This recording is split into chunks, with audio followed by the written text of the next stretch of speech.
தங்க காசு செப்பானது, வைரக்கல்லு உப்பானது.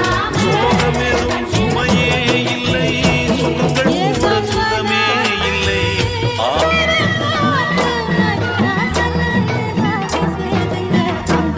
ஆயிரத்தில் இடைவரும் பலவித தடைகளை தகர்த்திங்கு வாழ்ந்து காட்ட வேண்டும். நீலக்கி மனிதன் நினைப்பதுண்டு வாழ்வு நிலை. ஆசமச்சாம்பனம்மா ஆண்டியாலையிட அல்லும் பகல் ஒன்ன என் தங்கமே ஒன்ன எண்ண